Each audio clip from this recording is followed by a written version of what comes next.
Você já acordou com aquela sensação incômoda de que a casa está silenciosa demais?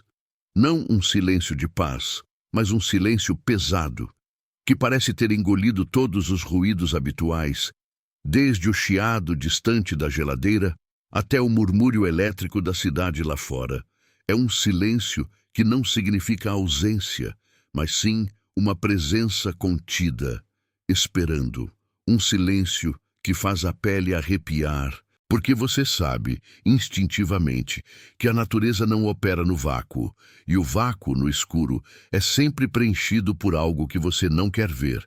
Essa sensação, esse pavor primordial do que espreita na quietude, é o que definiu o vilarejo de San Miguel, no coração árido de Tlaxcala, em 1935. Um lugar pequeno, esquecido no mapa, onde o sol batia forte na terra rachada, e o tempo parecia ter parado, não por falta de relógios, mas por falta de vontade. A vida ali era feita de trabalho duro, de cochichos sobre o vizinho e, principalmente, daquela comunicação não verbal que floresce em comunidades isoladas. Todos sabiam tudo, mesmo sem dizer nada. Mas em 1935, algo mudou. E o silêncio deixou de ser uma ferramenta social para se tornar uma doutrina, uma ordem. O catalisador disso tudo foi uma mulher que chegou com a poeira da estrada e a promessa do futuro. Professora Elvira. Ela não era de San Miguel. Ninguém sabia exatamente de onde ela vinha, e se sabia, guardava o segredo com a discrição que só o medo inspira. Alta, esguia, com cabelos escuros sempre presos num coque austero, Elvira tinha olhos que pareciam analisar não o que você dizia, mas o que você estava pensando ao tentar não dizer nada. Ela veio para ocupar a única sala de aula da pequena escola municipal, uma estrutura de adobe que cheirava a mofo, giz e esperança murcha. No início, os pais ficaram aliviados. Finalmente, alguém com método. Alguém que faria aqueles moleques barulhentos aprenderem as letras e os números, preparando-os para um mundo que Tlaxcala parecia determinada a ignorar. Mas Elvira não ensinava apenas o alfabeto. Ela ensinava, acima de tudo, a quietude. O primeiro sinal de que algo estava estranho foi o som, ou melhor, a falta dele. Pense em uma sala de aula cheia de crianças, entre 6 e 12 anos, numa época onde a disciplina era imposta com régua e grito. É natural esperar a cacofonia, o sussurro da cola, o arrastar dos pés no chão de terra batida, o choro abafado de quem levou uma bronca. Mas na sala da professora Elvira, depois das primeiras semanas, só havia a respiração. E mesmo ela parecia diminuir de volume a cada dia que passava. Os moradores de San Miguel, que passavam perto da escola, especialmente no meio da tarde, paravam, franziam a testa. Era comum ouvir o canto ou a leitura em voz alta. Com Elvira, havia apenas o calor do sol na parede externa e, do lado de dentro, um vazio sonoro que assustava. Era um silêncio que parecia absorver a luz. Os pais começaram a questionar. Não de forma direta, é claro. Em Tlaxcala, você não desafia um funcionário do governo ou alguém que promete educação. Você sonda. Minha Josefina chega em casa exausta, Elvira, dizia Dona Helena, mãe de uma menina de 9 anos conhecida por sua vivacidade. O que fazem o dia todo que a deixa assim?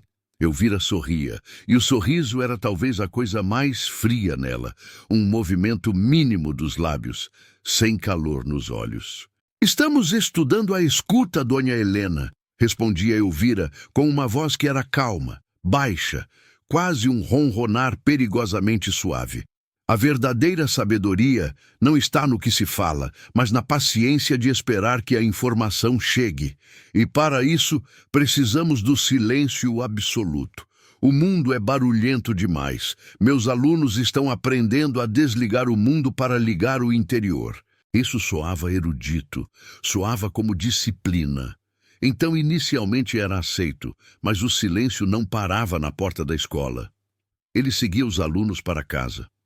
Você já viu crianças que parecem ter perdido a capacidade de brincar? Não por tédio, mas por uma obediência imposta que se internalizou a ponto de se tornar apatia.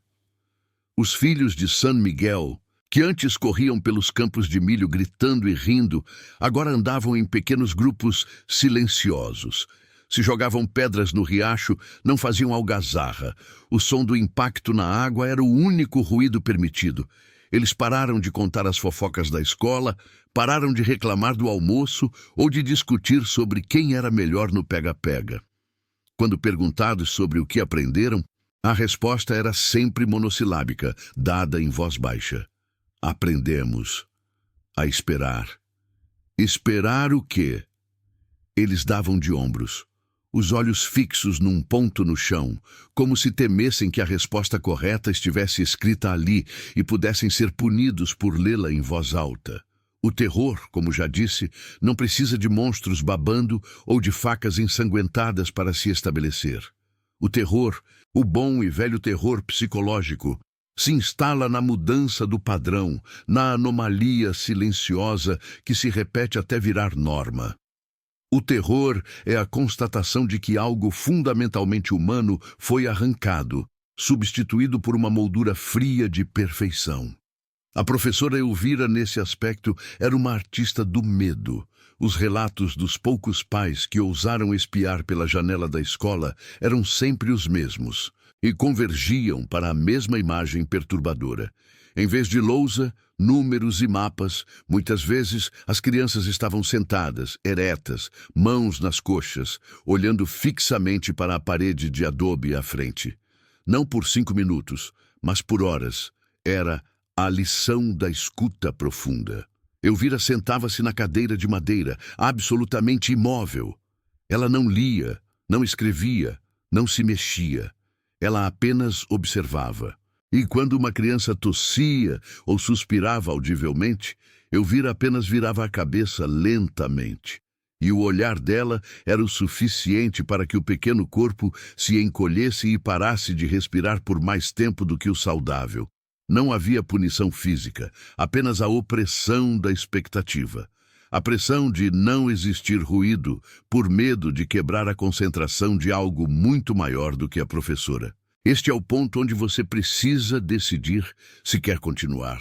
Se você está sozinho, na penumbra, ouvindo isso, talvez você comece a perceber os ruídos da sua própria casa, que antes eram invisíveis. O estalo da madeira, o vento no beiral, o som da sua própria respiração. A professora Elvira teria dito que esses ruídos são as impurezas que impedem a verdadeira comunicação. Se você está disposto a se aprofundar nessa história proibida, a entender o que Tlaxcala tentou enterrar na poeira de 1935, então faça um pacto com o silêncio agora. Fique até o fim. E se você acha que alguém deveria saber dessa história, compartilhe, mas certifique-se de que a pessoa esteja em um lugar seguro, porque ouvir sobre o silêncio pode convidá-lo para dentro. A tensão aumentou na primeira reunião de pais convocada pelo Padre Juan, o ancião da igreja local. O único homem cuja autoridade rivalizava com a nova professora. Padre Juan era um homem bondoso, mas prático. Ele notou que os confessionários estavam vazios. Não porque os pecados tivessem acabado, mas porque as crianças e até alguns adultos pareciam ter perdido a capacidade de articular verbalmente suas angústias. Elvira, disse o Padre Juan, no calor abafado da sacristia, com as imagens dos santos observando a cena em reprovação silenciosa. Diga-me, o que você está ensinando? As crianças parecem mudas, elas não interagem, elas estão perdendo o dom da voz. Elvira, impecável em seu vestido cinza, não demonstrou nervosismo. Padre Juan, o dom da voz é superestimado. Ela rebateu, a voz perfeitamente modulada, sem eco na sala.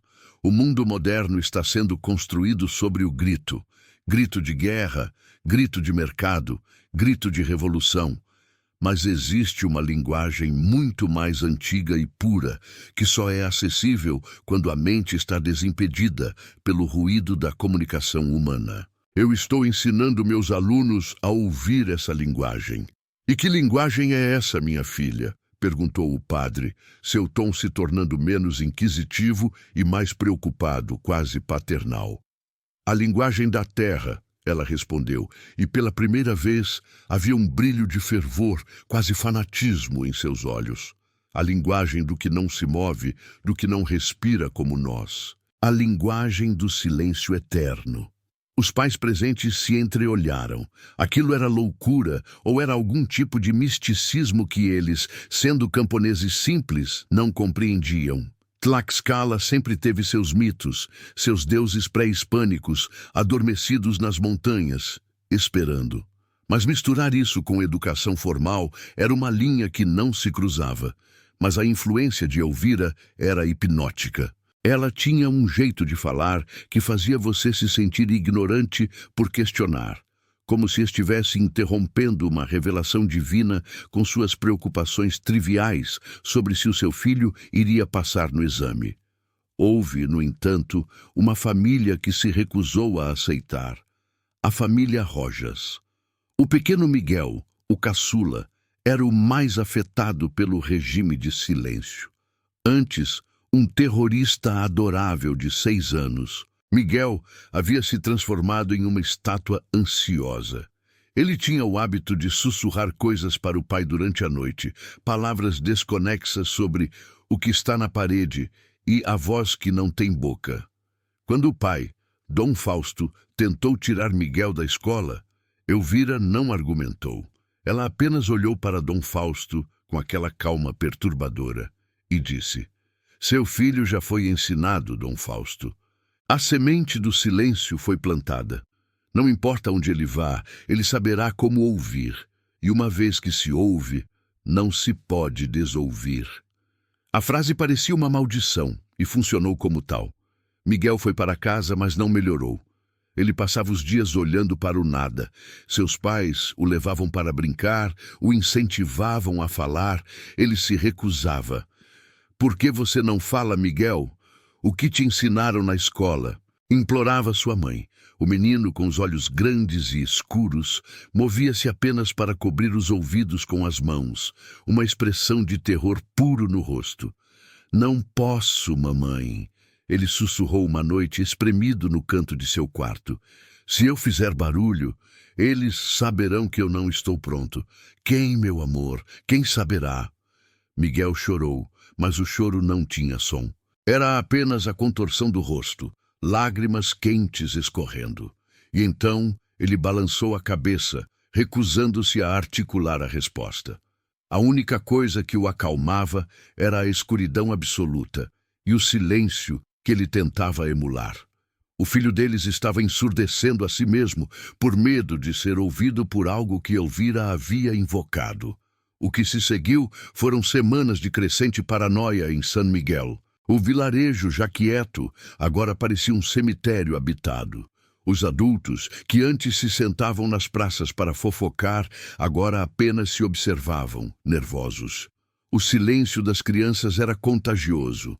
As conversas entre os adultos se tornaram rápidas, baixas, como se todos tivessem medo de que a professora Elvira, ou o que quer que ela servisse, pudesse ouvir através da poeira. Os objetos começaram a ganhar um novo significado opressor. Um espelho no canto do quarto se tornava um ponto de observação. Uma porta que se abria com o vento era um convite perigoso. E o tic-tac de um relógio em uma casa que o possuía era uma agressão sonora insuportável. As pessoas de San Miguel estavam aprendendo a temer o som. A fundação do ensino de Elvira não era a disciplina, era a preparação. Ela estava preparando a mente dessas crianças, transformando-as em antenas perfeitamente ajustadas, silenciando o ruído humano para que pudessem captar frequências que o cérebro normal ignora para sobreviver. E o que era essa frequência? Naquela época, a superstição corria nas veias. Falava-se de entidades que habitam os lugares desocupados. as ruínas, o ar seco da montanha. Entidades que detestam o barulho da vida e só se manifestam quando há respeito absoluto, quando se demonstra que o espaço está pronto para recebê-las.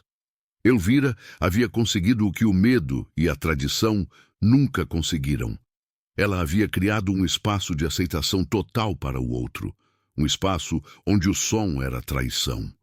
Chegamos ao ponto onde a fundação está estabelecida. Tlaxcala, 1935, não estava apenas quieta, ela estava pronta. E a professora Elvira, a guardiã do silêncio, havia completado sua primeira fase do treinamento. O próximo passo, o passo para o qual ela havia silenciado a respiração de 30 crianças, era a invocação e a invasão. Se você está aí ouvindo esse eco de 1935, e se o silêncio à sua volta parece mais profundo agora, talvez você deva se perguntar: você consegue ouvir o que eles ouviram? E mais importante, você tem certeza de que está sozinho? Olhe para o seu reflexo. Preste atenção. Se você fechar os olhos e prender a respiração por apenas 1 segundo, você consegue sentir a presença que se beneficia da sua quietude. O silêncio não é vazio, é a cortina que se fecha antes do espetáculo. E o espetáculo estava prestes a começar em San Miguel. Eram 3h17 da manhã, quando o primeiro grito, não de uma criança, mas de um adulto aterrorizado, quebrou a paz fabricada de Tlaxcala. Mas o grito não vinha de uma boca, vinha de dentro de uma casa, e estava abafado, como se a voz tivesse se afogado em algo pesado e denso. E mais assustadoramente, o grito só durou 1 segundo, antes que o silêncio voltasse, mais completo e mais faminto do que antes. Ninguém se mexeu, porque todos tinham medo de fazer o próximo som. E a professora Elvira, de seu quarto austero, sorriu naquele silêncio mortal. A lição da escuta profunda finalmente havia rendido frutos. O que vem agora não pode ser dito em voz alta, e é por isso que você está ouvindo. Alguma vez você já parou para notar o quão artificial é o silêncio que você tenta impor em sua própria casa? Não o silêncio da madrugada, que é cheio de vida subterrânea, o tic-tac do relógio, o assobio distante do vento no beiral, a respiração de quem dorme no quarto ao lado. Falo daquele silêncio que exige esforço, aquele que você impõe a si mesmo quando precisa se concentrar ou quando está com medo de acordar algo. É um silêncio tenso, onde a ausência de som é, na verdade, uma cacofonia de expectativa e nervosismo. Pois bem, em Tlaxcala, no ano de 1935, o silêncio ensinado por senhorita Elodia não era um recurso pedagógico e muito menos uma cortesia. Era uma arquitetura de medo. Era uma gaiola mental, onde os alunos eram forçados a residir, e a chave dessa gaiola era o pavor de um ruído acidental. O medo de mover um pé, de engolir em seco de forma audível, de permitir que um soluço preso escapasse. Era um medo que se acumulava na garganta, transformando a saliva em algo pesado, difícil de descer. A aula começava sempre da mesma forma, com a entrada silenciosa de Elodia, vestida em seu eterno traje cinza escuro, que parecia absorver a pouca luz que entrava pelas janelas poeirentas da escola rural. Ela não precisava bater palmas ou erguer a voz. A mera percepção de sua presença, a sombra alongada que a precedia, era suficiente para congelar qualquer vestígio de sussurro ou inquietação. O ritual era sempre o mesmo. Postura rígida, mãos repousadas sobre a carteira, olhar fixo, mas não em Elodia, e sim em algum ponto do espaço que ela havia designado como seguro. Um ponto neutro, que não atraísse atenção. O verdadeiro horror, você precisa entender, não estava na punição física, embora ela fosse implacável com a caderneta preta na palma da mão de quem falhava. O horror era psicológico e progressivo. Elodia não punia o barulho em si. Ela punia a intenção que gerava o barulho. Uma tosse? Falta de domínio próprio, Pedro. Você permitiu que a indisciplina do seu corpo falasse por você. Um riso involuntário que escapou durante o recreio, o qual, aliás, era passado em absoluto silêncio, sentado e olhando para a parede. Alegria desmedida é um convite, Guadalupe. Um convite para que algo preste atenção. E essa era a palavra que pairava sobre a sala, densa como o pó suspenso. Algo. Ninguém nunca questionou o que era esse algo. O silêncio impedia a formulação da pergunta, e os olhos de Elodia, quando encontravam os seus, carregavam uma resposta muda, terrível e suficiente. O algo existia nas fissuras da parede, no ranger das tábuas do assoalho que nunca cessava, no som de um grilo que ficava muito perto da janela e era subitamente silenciado de forma abrupta. Esse algo era atraído pela emissão humana, pela vibração da nossa presença no mundo. Os dias se arrastavam nesse ritmo sufocante. Pense na infância de uma criança, você que talvez tenha tido a sorte de ter uma infância cheia de gritos e brincadeiras desordenadas. Imagine essa vida substituída por uma vigília constante, onde cada músculo está tenso para garantir que você não seja a fonte do próximo som. Os rostos dos alunos de Tlaxcala, que deveriam carregar a luminosidade e a curiosidade da juventude, tornaram-se máscaras de cera, pálidas, com olhos que se moviam demais, observando e delatando silenciosamente. Porque sim, eles se delatavam. O silêncio, ao contrário do que se espera de uma disciplina escolar, não uniu a classe. Ele a fragmentou em pequenas ilhas de sobrevivência individual. Se um colega tropeçava e emitia um pequeno ruído, os outros o olhavam não com pena, mas com um terror frio, esperando que Elodia o levasse para o canto escuro para a sessão de reeducação auditiva. E ninguém movia um dedo, ninguém intercedia. Na verdade, havia uma satisfação primária em não ser o escolhido, em ter garantido mais algumas horas de invisibilidade sonora. Essa cumplicidade silenciosa era o triunfo de Elodia. Ela havia ensinado as crianças a temerem umas às outras mais do que a temiam a ela. Ela havia transformado a escola em um campo minado de sons proibidos. Se você está acompanhando esta história até aqui, se está sentindo a opressão dessa sala de aula se infiltrar no seu próprio silêncio, peço que você preste atenção redobrada. Fique até o final, pois o que Elodia tentava proteger e o preço que essa proteção exigia é algo que pode estar operando em seu próprio ambiente agora mesmo. Não saia. Este é um pacto de silêncio entre nós. A metodologia de Elodia ia muito além da repressão. Ela ensinava a ouvir. Ela dedicava longas horas, geralmente no final da tarde, quando a luz ficava baixa e as sombras alongavam os móveis e as próprias crianças. Ela pedia que eles fechassem os olhos e se concentrassem na audição, mas não nos sons óbvios. Ela os instruía a buscar o som que ficava por baixo de todos os outros. O mundo, ela sussurrava, e o sussurro dela era mais perturbador do que um grito. Está sempre cheio de ruído, o vento, o rio, os animais, as máquinas, as vozes. Mas por baixo dessa camada de superficialidade há um zumbido constante. É o som do tempo, o som da terra, é a respiração daquilo que espera. E eles ouviam, forçados pelo terror e pelo cansaço, os ouvidos infantis, antes treinados para ignorar o tic-tac, começavam a se afinar para o nada. E o nada, quando escutado com tanta intensidade, revela-se ser algo. Começou o que os alunos, em seus pensamentos proibidos, chamavam de a frequência. Não era um som fácil de identificar. Era um ruído de fundo, um tremor de ar que parecia vibrar nos ossos, mais do que nos tímpanos. Parecia uma linha de energia distante, ou talvez o som de incontáveis insetos a quilômetros de distância. Mas era constante e parecia se intensificar quando a classe estava em seu estado de silêncio mais absoluto. Alguns dos alunos relatavam sentir dor nos dentes ou uma pressão estranha na têmpora quando a frequência estava mais alta. Elodia nunca confirmou a existência desse som, mas a sua reação era suficiente.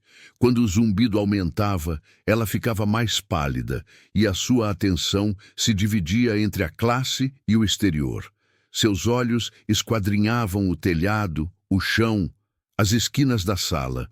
Ela parecia estar medindo a distância entre o silêncio da sala e o perigo que se aproximava através daquela frequência. Nesse período, o tempo deixou de ser medido por horas e passou a ser medido pela intensidade do zumbido e pelo grau de tensão nos ombros de Elodia.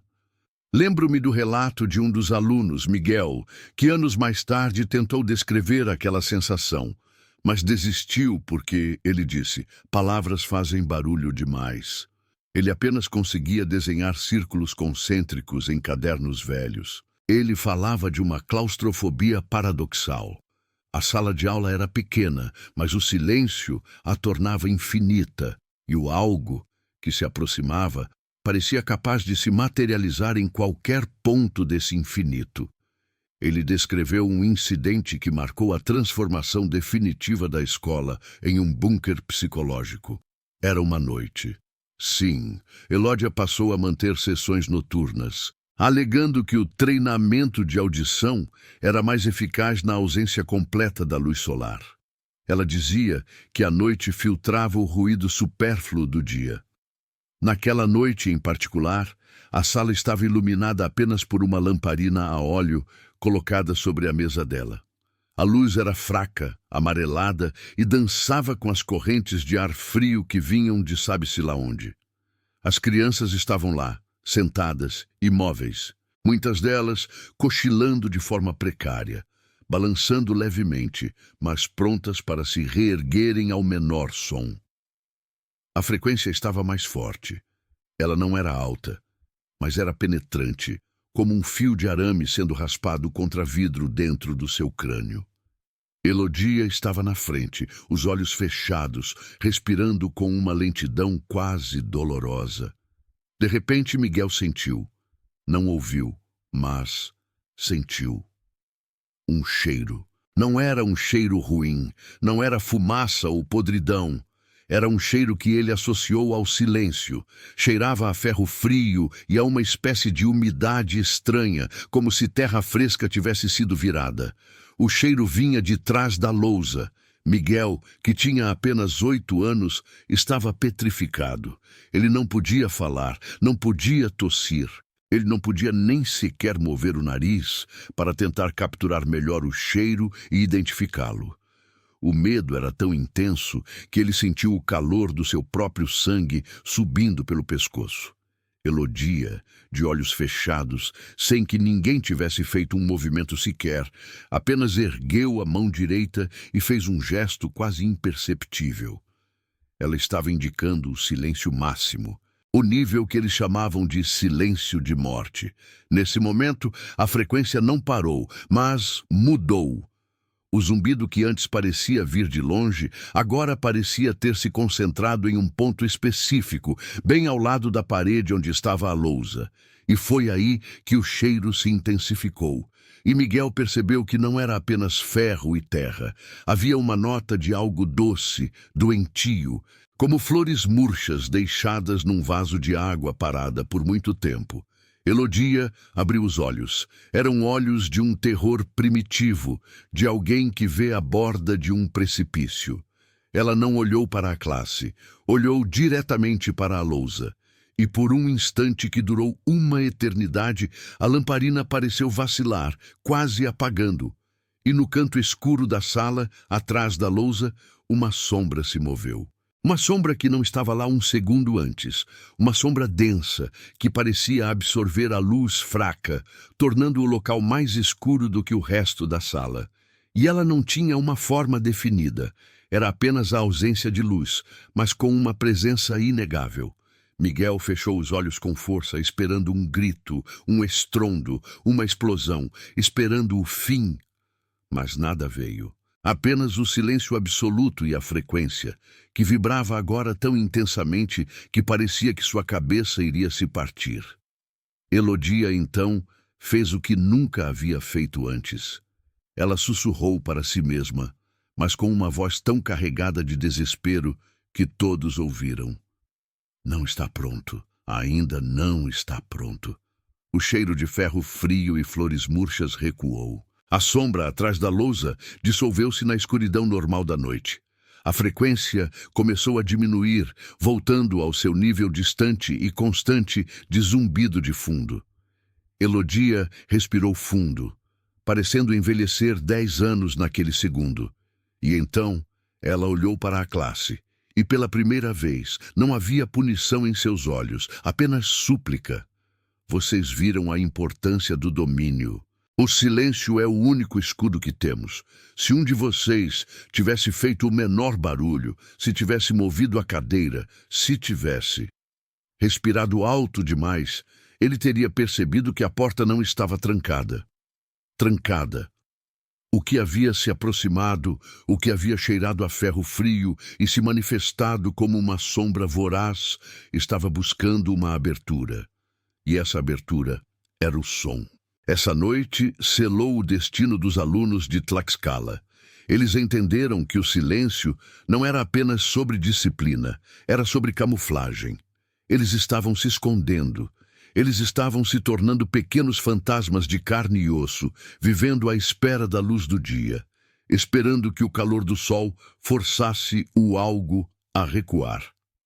Os pais, claro, notavam a mudança.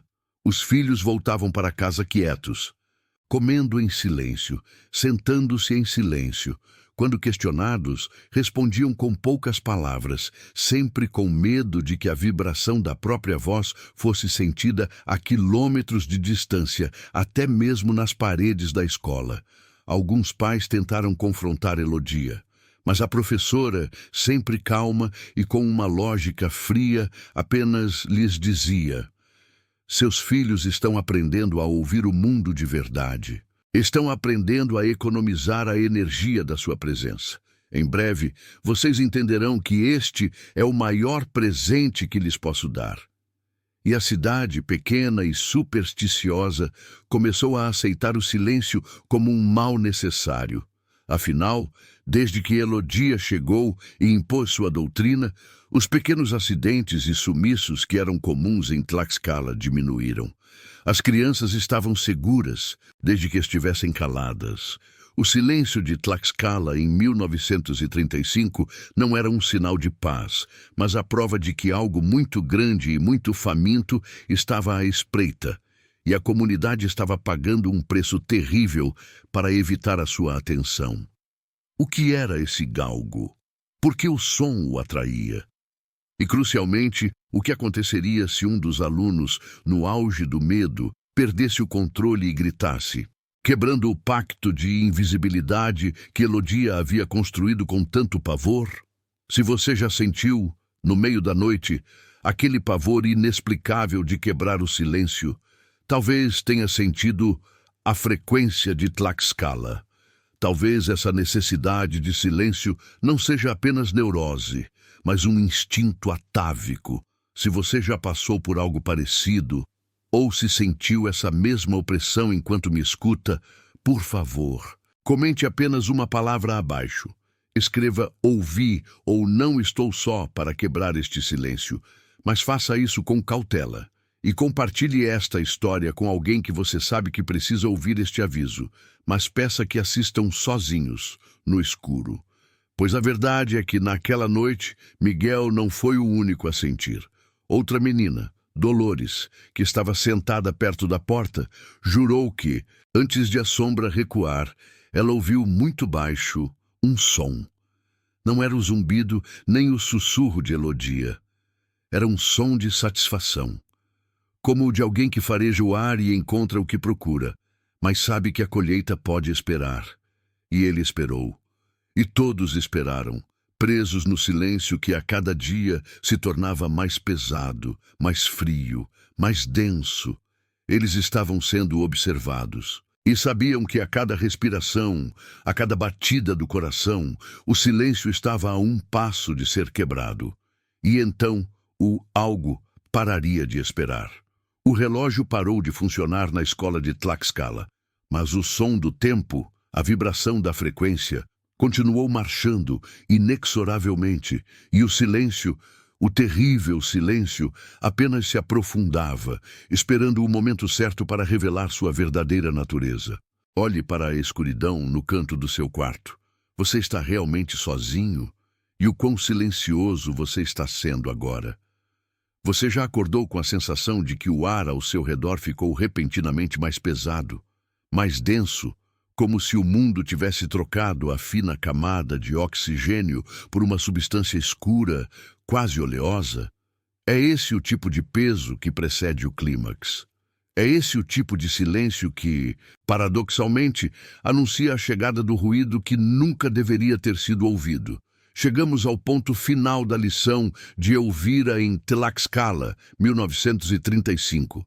Se você chegou até aqui, se manteve o fôlego e o coração no compasso certo através das primeiras duas partes desta história, é porque talvez você, como aqueles alunos, tenha um apreço mórbido pela disciplina que o medo impõe. Esteja pronto. Feche a porta, verifique se está sozinho e, por favor, tente respirar de forma silenciosa. Porque o que aconteceu naquela sala de aula não foi apenas uma aula de etiqueta, foi a abertura de um portal. O garoto que mais tarde se tornou nosso informante, um homem já velho e marcado, com o olhar permanentemente assombrado por uma luz de velas que ele viu há 80 anos, descreveu a cena final não como um evento súbito, mas como a conclusão inevitável de uma longa fermentação. A poeira que pairava sobre a escola já não era inerte. Parecia se mover de acordo com a respiração suspensa das crianças. Elvira estava no centro da sala. Ela havia abandonado o chicote, a régua, a voz de comando. Ela estava em silêncio absoluto. Seus olhos, que sempre foram frios e penetrantes, agora pareciam vazios, como dois poços secos olhando para a escuridão. Os 20 e poucos alunos restantes estavam perfeitamente imóveis, cada um numa pose de estátua de cera derretida, mas ainda humana. Era a perfeição do silêncio, a quietude que ultrapassa o físico e invade o plano mental. Atingir o silêncio completo. Elvira explicou em um sussurro que o menino mal pôde recordar. Era remover todas as distrações, todos os véus, todas as camadas que a vida normal impõe sobre a verdade crua. E a verdade, ela garantiu, era algo que você precisava estar absolutamente quieto para ouvir. Mas a verdade que ela falava não era uma metáfora filosófica. Era algo tangível, algo com peso e presença. Algo que estava esperando exatamente por este momento de ausência sonora. Naquele instante, quando o silêncio se tornou tão profundo que começou a doer nos ouvidos, o garoto percebeu que o cheiro da sala havia mudado. Não era mais mofo ou giz. Era um cheiro metálico e frio como sangue seco e chuva gelada. E então veio a primeira anomalia. Não foi um barulho, foi a sensação de um barulho. Imagine o som de um sino gigante, rachado e afogado, sendo tocado a quilômetros de profundidade sob a terra. Não o som audível, mas a pressão que ele gera. Aquele peso vibratório começou a se instalar no crânio de cada criança. Era um zumbido grave, que não vinha de fora, mas de dentro, das articulações, da medula óssea. Era o corpo, agora desprotegido pela distração do ruído ambiente, começando a ressoar com algo inumano. Elvira sorriu. Foi o primeiro sorriso real que viram nela. Não era um sorriso de alegria ou satisfação. Era uma careta de triunfo abismal. Ela levantou as mãos lentamente com os dedos pálidos e começou a fazer gestos lentos, complexos, como um maestro regendo uma orquestra invisível de sombras. Ela não estava regendo a música, ela estava regendo o silêncio. Ou melhor, ela estava direcionando a entidade que o silêncio tinha permitido entrar.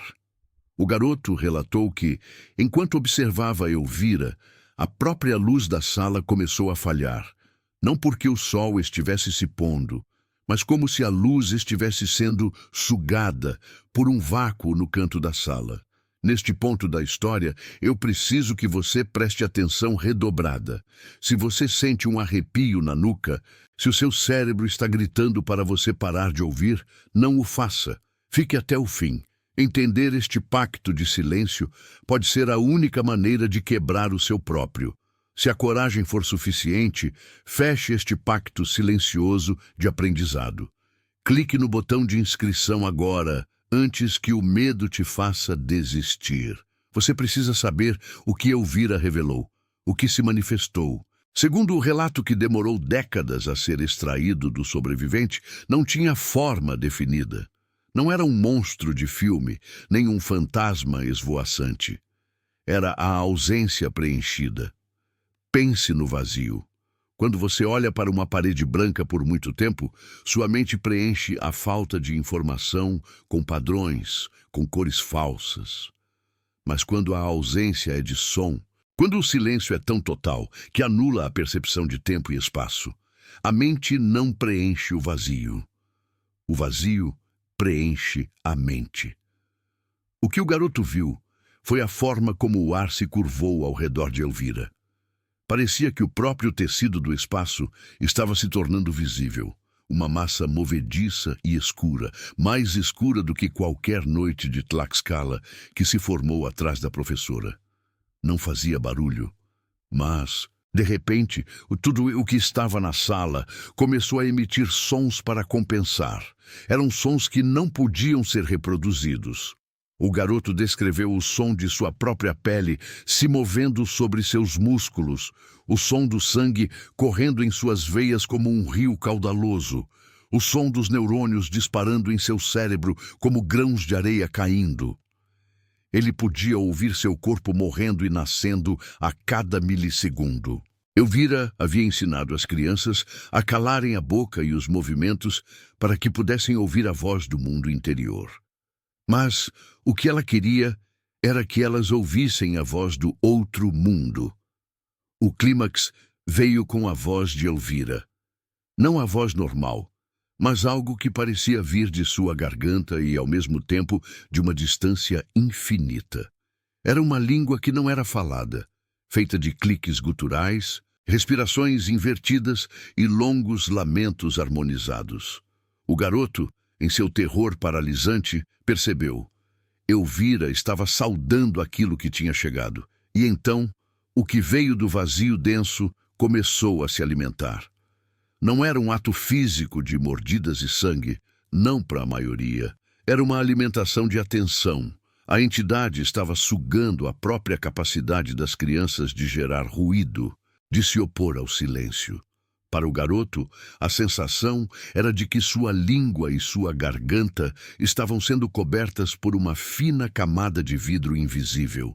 Ele tentou gritar, tentou chorar, tentou até mesmo respirar alto, mas o som morria antes de sair, absorvido pelo buraco negro que se movia lentamente na parte de trás da sala. A única exceção foi a de uma menina, sentada na primeira fila, que não conseguiu manter a quietude perfeita. O terror superou o treinamento e ela soltou um pequeno, agudo e patético guincho. O que aconteceu em seguida foi o catalisador que permitiu a fuga de nosso informante. A entidade, atraída pelo som imperfeito, agiu instantaneamente. O grito da menina não se propagou. Ele foi engolido. E com ele, a própria menina. Não houve explosão. Não houve sangue, apenas uma distorção rápida do ar onde ela estava sentada, um som seco, como um pergaminho antigo sendo rasgado, e o assento ficou vazio. A lição de Elvira foi clara. A perfeição do silêncio é uma proteção, mas a falha no silêncio é uma condenação instantânea. E o silêncio perfeito? Esse é o convite. O garoto, em pânico silencioso, compreendeu a natureza da situação. Elvira não estava ensinando a eles a virtude da discrição. Ela estava selecionando a linhagem que seria capaz de suportar a presença da coisa, aqueles que poderiam se tornar seus servos silenciosos. E o preço por sobreviver era abrir a porta para que aquilo pudesse se manifestar plenamente. Aproveitando o breve foco da entidade na absorção da menina, nosso informante fez a única coisa que Elvira jamais ensinou: a arte da fuga silenciosa e imperfeita. Ele não podia fazer barulho, mas podia se mover. Arrastando-se para o chão, com o rosto contra a poeira de Tlaxcala, ele rastejou sob a fileira de carteiras, ignorando a dor nos joelhos e o zumbido insuportável em seus ossos. Ele não olhou para trás. Ele não precisou. Ele podia sentir a mudança no campo gravitacional da sala, o peso crescente do que Elvira estava saudando. E no momento em que ele chegou à porta, ele ouviu o som mais perturbador de todos, o som dos outros alunos. Eles não estavam gritando ou chorando, eles estavam sussurrando. Não palavras, mas uma repetição infinita do tom gutural de Elvira. Eles haviam se transformado em um coro de acólitos do silêncio, repetindo a saudação à coisa. Eram vozes de crianças, mas o som era velho, frio e vazio de humanidade. Ao sair da escola para a rua escura de Tlaxcala, ele não correu. Ele não podia correr. O movimento faria barulho. Ele caminhou, rápido, mas metodicamente. Um passo após o outro, sentindo o pavimento rachado sob seus pés, rezando para que o rangido de suas solas não fosse a última coisa que ele ouviria. Quando ele olhou para trás, a escola de Elvira estava envolta em uma escuridão que parecia respirar. A única evidência de que a lição havia terminado era o silêncio. Um silêncio diferente do que se encontra na natureza. Um silêncio fabricado. Um silêncio que esperava. O garoto conseguiu escapar de Tlaxcala na manhã seguinte, escondido em um caminhão de entregas, levando consigo apenas o zumbido permanente e a incapacidade de falar sobre o ocorrido por décadas. Ele carregava a marca do sobrevivente do silêncio. Ele sempre ouvia as coisas demais. O que aconteceu com Tlaxcala? As autoridades disseram que houve um surto de febre, que a escola foi fechada e Elvira desapareceu. Uma história conveniente, mas a cidade nunca mais foi a mesma. As pessoas de Tlaxcala, por anos a fio, ficaram conhecidas por sua quietude incomum. Elas não falavam alto, não riam alto, não celebravam alto. Elas haviam aprendido por osmose ou por medo a respeitar a fronteira que Elvira havia aberto. E o que a coisa era? É a manifestação do silêncio em si. Não é algo que vive na ausência de som. É algo que causa a ausência de som para que possa existir. Elvira não era a mestra, ela era a parteira. Ela não protegia as crianças, ela as preparava para a assimilação, tornando seus corpos perfeitos recipientes de quietude. Nosso informante viveu a vida toda com a certeza de que, em momentos de silêncio absoluto, a coisa estava procurando por ele, procurando pelo ruído imperfeito que o faria se manifestar novamente. Ele passou a vida gerando pequenos ruídos de fundo, rádios chiando, torneiras pingando, mastigando com a boca aberta, apenas para que o silêncio perfeito não se instalasse novamente. E é aqui que o terror de 1935 se conecta diretamente com você, agora. Quantas vezes você, em sua casa silenciosa, já tentou alcançar o silêncio perfeito? Aquela calmaria de fim de noite, quando o mundo parece ter parado. Você desliga o ventilador, fecha a janela, segura a respiração. Você busca o alívio que a quietude promete. Mas se você ouviu esta história até o fim, você agora carrega o conhecimento de Elvira. Você sabe que o silêncio perfeito não é descanso. É convite. É uma porta que você está destrancando para algo que só se move quando o ruído cessa. Pense nos momentos em que você está sozinho no escuro, ouvindo a quietude. Você já percebeu um zumbido estranho que não é elétrico? Já sentiu a pressão daquele peso denso contra os seus ouvidos? Talvez não seja sua imaginação. Talvez seja a sua própria capacidade de gerar ruído sendo testada. Se você conseguir ouvir o som do seu coração batendo forte demais agora, não tente acalmá-lo. O barulho do seu medo é a sua melhor defesa. A história de Elvira em Tlaxcala não é sobre o passado. É sobre a lição que o mundo não aprendeu. A professora que ensinava a ficar em silêncio conseguiu o que queria. Ela semeou a ideia de que a quietude é algo a ser buscado, uma virtude. E em cada casa silenciosa, em cada quarto escuro, há agora uma chance maior de que a coisa que ela invocou encontre um novo lugar para manifestar seu vazio. Não tente ficar em silêncio agora. Não por muito tempo. Gere algum ruído, qualquer coisa. Um suspiro, um clique, o arrastar de um pé. Não permita que o campo de quietude se feche sobre você. Se esta história tocou em algo profundo, se você sentiu o ar apertar em seu peito, comente abaixo com uma única palavra: eu ouvi. É uma forma silenciosa de mostrar que você não está sozinho, que você compartilha este fardo terrível. E se você realmente se preocupa com alguém, se há alguém que você sabe que busca o silêncio demais, compartilhe esta história, porque alguns segredos são proteção. O homem de Tlaxcala viveu até uma idade avançada, mas nunca conseguiu dormir sem um rádio ligado em um volume muito baixo, apenas estático, apenas ruído branco, a defesa mais fraca contra o silêncio total. Ele me disse uma vez, com a voz rouca e baixa: quando você para de falar, você não está mais se comunicando com o mundo, você está se comunicando com o que está atrás dele. E é por isso que, mesmo agora, enquanto eu termino de narrar, e você se prepara para desligar o vídeo e voltar à sua vida, tente não prestar atenção ao ruído que acabou de cessar. Ouça. O silêncio está voltando para pegar o que lhe é devido. E ele sabe que você sabe. E ele já está em seu quarto.